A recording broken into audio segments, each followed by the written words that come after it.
Hello guys and welcome to Skynomics academy. My name is Sunil Kumar Yadav और जैसा कि आप स्क्रीन पर देख पा रहे हैं, आज हम लोग यूनिट 1 अंडरस्टैंडिंग इकोनॉमिक्स जो है उसके चैप्टर 1 का जो है वो पार्ट 2 करेंगे, क्योंकि पार्ट 1 हम लोगों ने ऑलरेडी कर रखा है।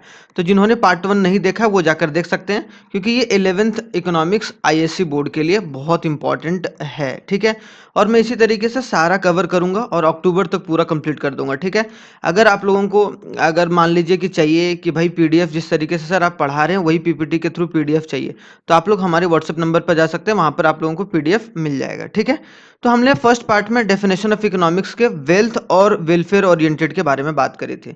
किसके बारे में बात करी थी? हमने दोनों वेल्थ ओरिएंटेड और वेलफेयर ओरिएंटेड के थ्रू किसने किसने डेफिनेशन दिया था। तो आप लोग जरूर कमेंट करके कमेंट बॉक्स में बताइए कि किसने डिफाइन करा था। कौन, एडम स्मिथ थे या फिर पॉल सैमुअल थे या कौन थे, ये बताइए। ठीक है, क्योंकि आप लोगों के लिए इंपॉर्टेंट होता है रिवीजन भी। ठीक है, आज हम लोग हैं वो स्कार्सिटी पढ़ेंगे। स्कार्सिटी के हिसाब से किसने डेफिनेशन दिया था और ग्रोथ के हिसाब से किसने डेफिनेशन दिया था, और उसके साथ ही माइक्रो इकोनॉमिक्स और मैक्रो इकोनॉमिक्स दोनों के कॉन्सेप्ट को भी हम लोग शानदार तरीके से डिस्कस करने की कोशिश करेंगे। ठीक है, तो चलिए बिना कोई देरी किए स्टार्ट करते हैं हम लोग। अगर आप लोग और टेलीग्राम आप लोग मान लीजिए कि व्हाट्सएप के थ्रू नहीं जाना चाहते हैं, तो आप लोग टेलीग्राम पर ज्वाइन कर सकते हैं। तो टेलीग्राम पर भी जो है एक तरीके से डाल दिया जाता है, तो वहाँ पर रेगुलर अपडेट वगैरह एग्जामिनेशन के पर्सपेक्टिव से भी दिया जाता है। ठीक है, तो चलिए स्टार्ट करते हैं। क्या है आखिरकार? तो पहला क्या, स्कार्सिटी के हिसाब से। तो स्कार्सिटी के हिसाब से जो डेफिनेशन दिया गया था वो लियोन रॉबिन्स के द्वारा दिया गया था। किसके द्वारा दिया गया था? लियोन रॉबिन्स के द्वारा दिया गया था। जी देखिए, आप देख रहे हैं स्क्रीन पर, ये लियोन रॉबिन्स है। कौन है? लियोन रॉबिन्स है, जो एक बहुत बड़े इकोनॉमिस्ट हैं, जो कहीं ना कहीं उन्होंने ये बात बोली थी कि स्कार्सिटी का मतलब होता है कमी, किसी चीज की कमी हो जाना, that is called the scarcity.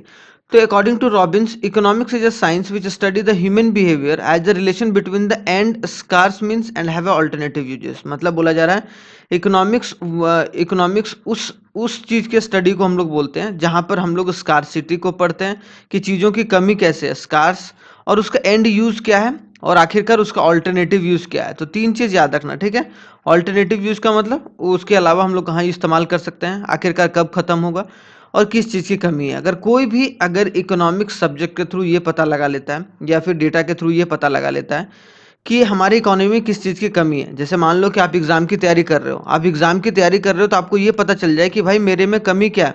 ठीक है, तो आप अगर उस कमी पर काम करोगे तो कहीं ना कहीं आप अच्छा रिजल्ट ले आ पाओगे। ठीक है, तो वही बात बोला गया था लियोन रॉबिन्स के द्वारा, तो ये बात याद रखिएगा। ठीक है, इनका मेन फीचर्स क्या था डेफिनेशन में? इन्होंने बोला था अनलिमिटेड वांट्स है।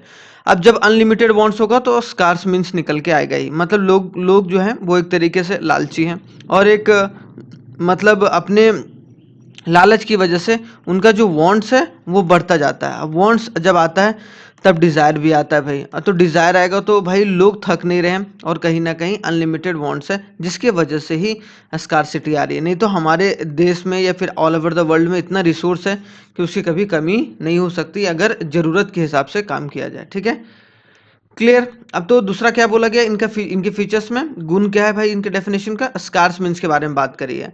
और तीसरा ऑल्टरनेटिव, कि उसको और कहाँ कहाँ इस्तेमाल कर सकते हैं, किस तरीके से हम लोग जो है उसको यूज कर सकते हैं। और लास्टली इन्होंने बोला इकोनॉमिक्स को एज अ साइंस। इन्होंने क्या बोला कि इकोनॉमिक्स को एज अ साइंस। सब लोगों ने बोला इकोनॉमिक्स को एज अ सोशल साइंस, लेकिन इन्होंने एक तरीके से क्या बोला कि इकोनॉमिक एक साइंस है जो कि ह्यूमन बिहेवियर के स्टडी को बताता है।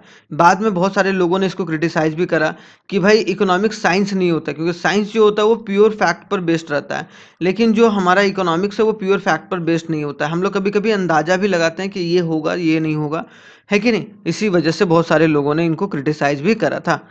तो आखिरकार देख लेते हैं कि क्रिटिसिज्म क्या मिला भाई। तो इन्होंने सब लोगों ने क्या बोला कि regard economics as a positive science only. इन्होंने बोला, सब लोगों ने बोला, ये बहुत सारे इकोनॉमिस्ट हैं कि इन्होंने जो लियोन रॉबिन्स हैं उन्होंने सिर्फ स्कार्सिटी का डेफिनेशन तो दिया, लेकिन सिर्फ इन्होंने एक पक्ष बताया पॉजिटिव साइंस के रूप में ही, नेगेटिव जो है वो साइंस के बारे में नहीं बताया उन्होंने। इसी वजह से जो इकोनॉमिक्स को है as a social science denote करना चाहिए, ना कि साइंस। तो इकोनॉमिक्स सोशल साइंस होना चाहिए। क्या होना चाहिए? सोशल साइंस होना चाहिए, ना कि साइंस होना चाहिए। तो साइंस जो है वो गलत बोला गया बहुत सारे इकोनॉमिस्ट के द्वारा, और सोशल साइंस जो है वो सही बोला गया है।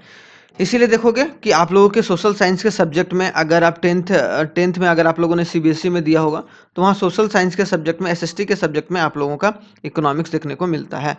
ठीक है, इट रेस्ट्रिक्ट द इकोनॉमिक तो theory of the product and factor pricing only. बहुत सारे लोगों ने ये बोला कि वो स्ट्रिक्ट करता है इकोनॉमिक्स को सिर्फ थ्योरी ऑफ प्रोडक्ट को, किसी प्रोडक्ट की कमी, ये कमी, वो कमी, एंड फैक्टर प्राइसेस, और फैक्टर प्राइसेस पर ही डिपेंड करता है। फैक्टर प्राइस मतलब जो चीज़ बनाया गया, अगर बनाया जा रहा है तो भाई उसको अल्टरनेटिव यूजेस के थ्रू हम लोग प्राइस को ऊपर नीचे कर सकते हैं, तो सिर्फ फैक्टर प्राइस पर डिपेंड रहना जरूरी नहीं है।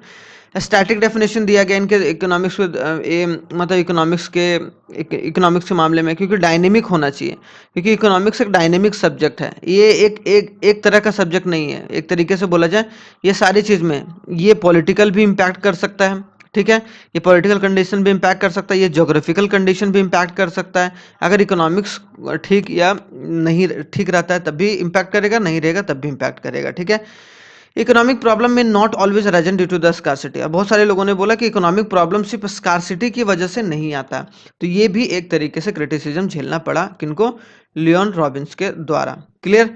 अब आते हैं कि ग्रोथ ओरिएंटेड, तो ये है सैमुअल्सन जी, तो आप लोग जरूर बताइएगा कि सैमुअल्सन जी जो है भाई आखिरकार उनका कौन सा किताब था, एक बताइए अगर सर्च करना चाहते हैं तो ग्रोथ ओरिएंटेड डेफिनेशन इनके द्वारा दिया गया, पॉल सैमुअल्सन के द्वारा, ठीक है। तो पॉल सैमुअल्सन जी थे, उन्होंने डेफिनेशन दिया इकोनॉमिक्स को as a growth oriented. Economics is a study of how means of society choose without the use of money to employ the scarce productive resource which are alternative uses। तो कहीं ना कहीं इन्होंने scarcity को तवज्जो में लिया और साथ ही साथ बोला कि स्कारसिटी को भरपाई करते हुए अगर कोई इकोनॉमी को स्टडी कर रहा है ग्रोथ ओरिएंटेड के तरीके से, मतलब किस तरीके से हम इकोनॉमी को बढ़ाएं, तो वो क्या हो गया, ग्रोथ ओरिएंटेड डेफिनेशन हो गया इकोनॉमिक्स का।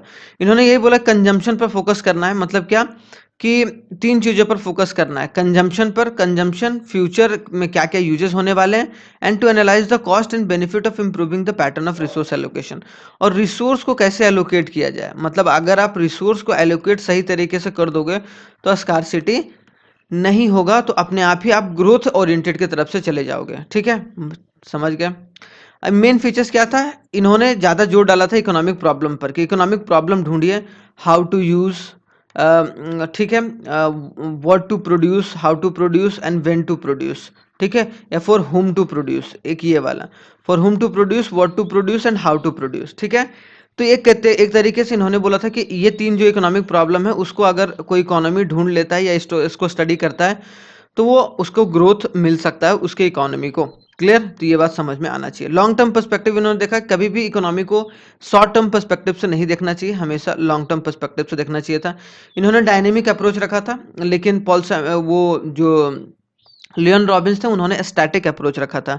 Universal nature of economic problem, इन्होंने बोला कि अगर कोई दूसरा देश भी इम्पैक्ट होता है तो ग्लोबलाइजेशन की वजह से हो सकता है कि आपका देश भी इम्पैक्ट पड़े, तो कहीं ना कहीं ये इकोनॉमिक प्रॉब्लम यूनिवर्सल प्रॉब्लम है, ठीक है। कॉम्प्रिहेंसिव डेफिनेशन ऑफ ब्रॉडर, इन्होंने ब्रॉडर पर्सपेक्टिव दिया और ब्रॉडर कॉन्सेप्ट भी लेकर चला गया इनके द्वारा। अब मान लेते हैं हम लोग दो चीज़ और की, एक तरीके से माइक्रो इकोनॉमिक्स और मैक्रो इकोनॉमिक्स का क्या डिफरेंस होगा, ठीक है। हम लोगों ने बहुत सारी चीज़ें पढ़ी, लेकिन अब माइक्रो और मैक्रो का डेफिनेशन इंपॉर्टेंट है, और जो इसका डिफरेंस है वो आता है आपके एग्जाम में, क्या आएगा difference between micro economics and macro economics. देखो, अगर मैं सिंपल शब्द में समझाऊं तो माइक्रो का मतलब होता है स्मॉल, क्या होता है, माइक्रो का मतलब हो गया आपका स्मॉल, ठीक है, और मैक्रो का मतलब होता है बिग। मैक्रो का मतलब क्या होता है, बिग। जैसे मान लो आप एक जंगल है, ये क्या है, मान लो फॉरेस्ट है, तो अगर पूरे फॉरेस्ट के बारे में आप स्टडी कर रहे हो, मतलब पूरे इकोनॉमी के बारे में स्टडी कर रहे हो, तो वो कौन सा हो जाएगा, मैक्रो हो जाएगा। क्लियर। लेकिन इसके जंगल में एक पेड़ के बारे में आप कर रहे हो, किसके बारे में, एक पेड़ के बारे में आप स्टडी कर रहे हो, किसके बारे में, एक ट्री के बारे में, तो वो क्या हो जाएगा, माइक्रो। तो अगर आप छोटे लेवल पर इकोनॉमिक्स को स्टडी कर रहे हो तो वो माइक्रो इकोनॉमिक्स हो गया, और अगर बड़े लेवल पर इकोनॉमिक्स को स्टडी कर रहे हो तो वो मैक्रो इकोनॉमिक्स हो गया, बस इतना याद रखना है, ठीक है। क्लियर। अब माइक्रो इकोनॉमिक्स पहला जो डिफरेंस है वो क्या, स्टडी क्या करता है, ये behaviour of an individual economic unit. जैसे मान लो एक इंडिविजुअल इकोनॉमिक यूनिट, मान लो तुम्हारे घर के इकोनॉमिक कंडीशन के बारे में हम स्टडी कर रहे हैं कि तुम्हारा इकोनॉमिक कंडीशन कैसे सुधर सकता है। जैसे हम लोग और मान लेते हैं कि रिलायंस इंडस्ट्री के इकलौता रिलायंस इंडस्ट्री है, तो रिलायंस इंडस्ट्री के बारे में सिर्फ पढ़ रहे हैं, सारे इंडस्ट्री के बारे में हम इकोनॉमिक कंडीशन नहीं देख रहे हैं, ठीक है, तो वो माइक्रो के अंदर आएगा। अगर हम एक इंडिविजुअल यूनिट के बारे में स्टडी कर रहे हैं, लेकिन मैक्रो इकोनॉमिक्स में स्टडी होता है इकोनॉमी एज अ होल। इसमें सारे इकोनॉमिक के जितने भी, अब मान लो जितने भी रिलायंस जैसे इंडस्ट्री हैं, अब सारे इंडस्ट्री के बारे में हम स्टडी कर रहे हैं, तो वो क्या हो गया, मैक्रो इकोनॉमिक्स के बारे में स्टडी कर रहे हैं। इसका टूल क्या होता है, यहाँ पर हम डिमांड और सप्लाई को नज़र ज़्यादा देते हैं कि मतलब एक इंडिविजुअल का डिमांड कितना है, सप्लाई कितना है। जैसे मान लो एक पर्टिकुलर इंसान है, उसका कितना डिमांड है कि इस प्राइस पर कितना डिमांड कर रहा है, या एक इंडिविजुअल फर्म है, वो फर्म है, वो उसकी कितने प्राइस पर कितना सप्लाई पूरा कर रहा है। तो वो सब सारा जो है एक तरीके से माइक्रो इकोनॉमिक्स। लेकिन एग्रीगेट डिमांड मतलब पूरा डिमांड और पूरा सप्लाई जो किया जाता है, वो किसके द्वारा किया जाता है, मैक्रो इकोनॉमिक्स के द्वारा। तीसरा आ जाते हैं aims at determining the price of the commodity और अ फैक्टर ऑफ प्रोडक्शन। ये प्राइस को डिटरमाइन करता है। माइक्रो इकोनॉमिक्स मतलब एक इंडिविजुअल जो इंसान होता है, उसी तरीके से वो प्राइस को डिटरमाइन करता है, ठीक है। और फैक्टर ऑफ प्रोडक्शन कि कौन कौन से फैक्टर ऑफ प्रोडक्शन होंगे, जैसे लैंड, लेबर, कैपिटल, एंटरप्रेन्योर किस तरीके से चलेगा, उसके बारे में ये डिटरमाइन, ये एम कर किया जाता है। लेकिन यहाँ पर एम क्या किया जाता है कि income and the employment level of the economy कितनी, मतलब हमारे देश की मान लो कि हम लोग पर कैपिटा इनकम निकाल रहे हैं, अगर मान लो पर कैपिटा इनकम, तो पर कैपिटा इनकम कितना, पर कैपिटा जो इनकम निकलेगा वो किसी एक आदमी की इनकम से हमारा पर कैपिटा इनकम नहीं निकलेगा, हमें सारे व्यक्तियों का या सारे पॉपुलेशन का, जितने भी पॉपुलेशन हमारे देश में कमाने वाले हैं, उन सारे पॉपुलेशन के इनकम को जोड़ना पड़ेगा। इसका मतलब क्या हो गया, वो इनकम जो है वो एक तरीके से डिटरमाइन कर रहे हैं, अगर इनकम तो मैक्रो इकोनॉमिक्स में आएगा। और एम्प्लॉयमेंट लेवल, जैसे हमको कि कितने लोग रोजगार में हैं, कितने लोगों को एम्प्लॉयमेंट मिला है, तो वो भी हम लोग किसके अंदर में देखेंगे, मैक्रो इकोनॉमिक्स के अंदर में, ठीक है। ये एग्रीगेट डिग्री देखता है, लिमिटेड एग्रीगेट डिग्री, ये पूरे तरीके से पूरे एग्रीगेट डिग्री को नहीं बताता है इकोनॉमिक्स के, ये पूरा हाईएस्ट एग्रीगेशन ऑफ डिग्री, ये पूरा इकोनॉमिक को एज ए होल सोल बताता है कि आपकी इकोनॉमिक कंडीशन किस तरीके से क्या नहीं है।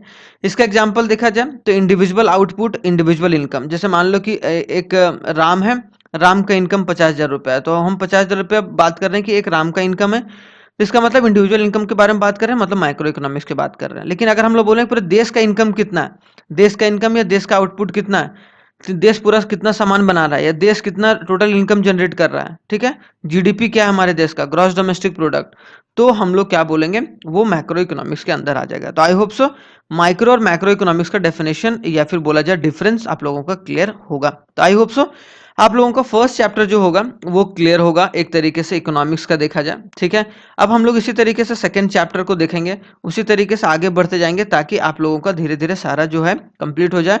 और जून जुलाई में आप लोगों का हाफ ईयरली होगा, तो मैं उसी तरीके से हाफ ईयरली तक का सिलेबस जो है आप लोग कमेंट करके कमेंट बॉक्स में बता सकते हैं कि कौन कौन सा आपका सिलेबस आ रहा है, तो आप लोग उसी तरीके से मैं भी पढ़ा दूंगा, ठीक है। चलिए, थैंक यू वेरी मच, जय हिंद। बहुत ही जल्दी मिलते हैं हम लोग नेक्स्ट वीडियो में, तब तक के लिए आप लोग मस्त रहिए और तंदुरुस्त रहिए।